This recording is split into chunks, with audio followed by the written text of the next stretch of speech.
A Jamaican family moved to the US in 1968 to settle in the Bronx, New York, and that move would be the beginning of another Jamaican, creating musical history, giving birth to a genre many of us love today called hip hop. We all know him as DJ Kool Herc, born Clive Campbell, and this year, in November, the Rock and Roll Hall of Fame Foundation honors him. He will be inducted into the prestigious Rock and Roll Hall of Fame for his contribution to hip hop for the 50th anniversary. DJ Kool Herc, dubbed the father of hip hop, is 68 years old and will receive the Rock Hall's Musical Influence Award. We read that the CEO of Rock and Roll Hall of Fame, Greg Harris, said, I do think because it's the 50th anniversary of hip hop and we have the godfather, the founder, Kool Herc, going in and the event is in New York, I think we should expect something like that as at least part of the show. Many music historians credit Kool Herc as the or one of the founding creators of hip hop, which has given way to a subculture and art form. The Kingston born sound system Maverick becomes the third Jamaican in the hall. The others are Bob Marley and Jimmy Cliff, who were inducted in 1994 and 2010 respectively. Make we learn a little bit about him now. Now, DJ Kool Herc, birth name Clive Campbell, was born on April 16, 1955. He was the firstborn of six children to Keith and Nettie Campbell. They lived in Kingston, Jamaica. It is said that he spent his formative years in Trenchtown and Franklintown. Here he saw sound systems and dance hall parties. The DJs would merge lyrics with beats that we know as toasting. By the age of 12, he and his family migrated. According to Gleaner's article titled Hip Hop's Founding Father Kool Herc Proud of His Roots, coming to Jamaica for music collab, Kool mentioned that back then it wasn't so fashionable to be a Jamaican, but that didn't cause him to forget his roots or music. He also stated, there are so many people who have played a part in making Jamaican music great.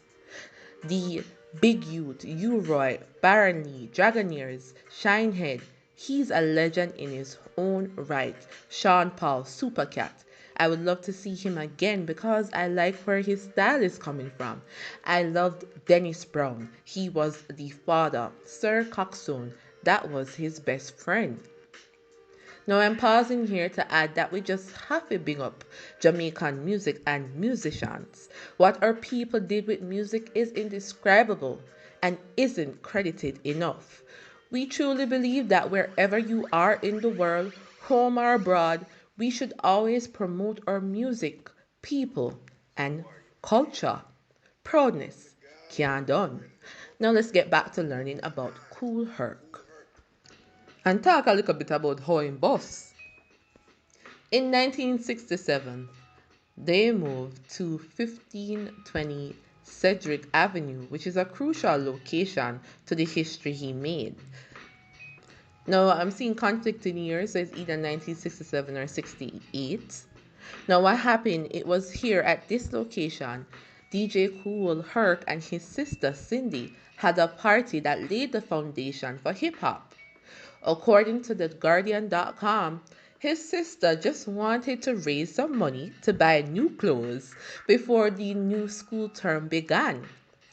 You know, she wanted to look different than her classmates, so she wanted to buy clothes from boutiques that were like 10 miles away rather than shop nearby.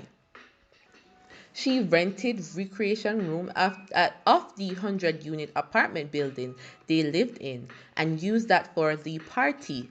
She had her brother in the center of it as DJ. They did a hand-done flyer that stated a DJ Kool Herc party. It read,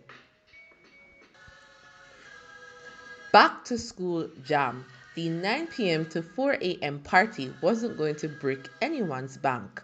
Admission charges were 50 cents for fellas and 25 cents for ladies. Their dad got the drinks and their mom cooked the food. It's a party many of us can relate to, as that's how normally we do parties. Food, drinks, and some nice music with a talented DJ who kept us moving and vibing.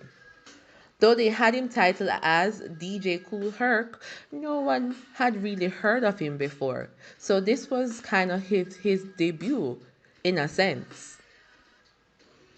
At the party, Herc was innovative on his father's sound system and records. He played raw cuts from albums, and it was mentioned that he played the Jimmy Castor bunch. It just begun.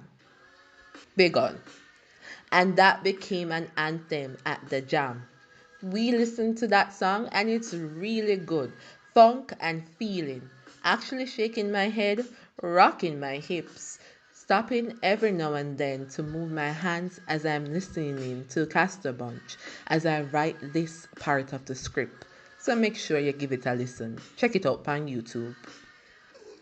Now, DJ Kool Herc is credited for discovering a new DJ style called the merry-go-round. This style involves taking advantage of the crowd's reaction to, to percussion breakdowns in popular tunes. Herc's innovation was to accentuate the instrumental parts of a record to emphasize the drum beat, also known as the break, and transition from one break to the other. At the same 1973 party, DJ Kool also incorporated his take on the Jamaican style of toasting or talking over the music. In Jamaica, toasting was used for shout-outs to individuals from rival neighborhoods to promote peace and make people feel important. This technique would later evolve into emceeing and rap. Now, DJ Kool Herc said in that same Gleaner report, "I'm the first person who started my style of DJing coming from Jamaica, and this was in the Bronx in the 70s. I moved to the States with my mother and I started to have jams in an old building. It got very popular, and then the American kids got hold of the toasting. That's the element they took from us."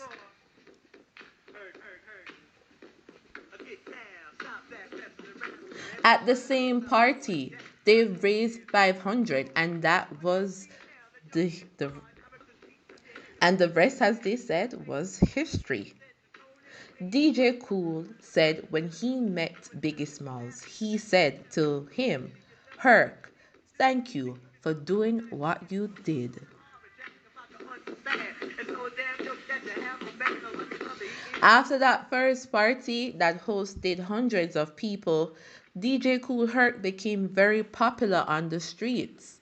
He started playing outside in parks, getting booked at clubs. He influenced many, brought them fame and fortune, but for himself, not so much. There was a time he wasn't officially credited because he wasn't recorded, so he didn't get the commercial success he deserved. A matter of fact, in 2011, he had to seek funds from family, friends, and others to cover medical bills. In 2013, it was said he recovered successfully from surgery, and he championed for universal health care. Today, he seems to be doing much better, and his contributions go beyond music. He also added value to dance and art.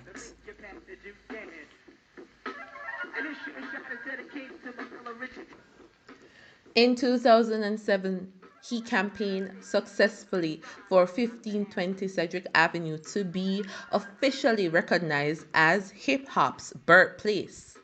Today, he campaigns for hip hop music. In May 2019, Kool Herc released his first vinyl record with Mr. Green. And if you heard the background music in the beginning of the video, we were playing parts from that album or record. So we wish DJ Kool Herc all the credit, success, money he deserves. This is only a summary of his story, and we plan to do a more detailed video on DJ Kool Herc, including his struggles and successes.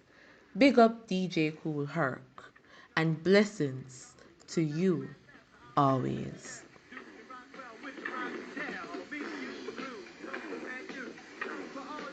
If you enjoyed this one and want us to do more like it, feel free to thumbs up, share, like, subscribe. And looking forward to seeing him inducted in November.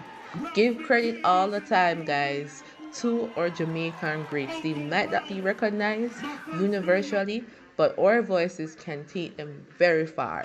And that's one of our aims at Destination Jamaica.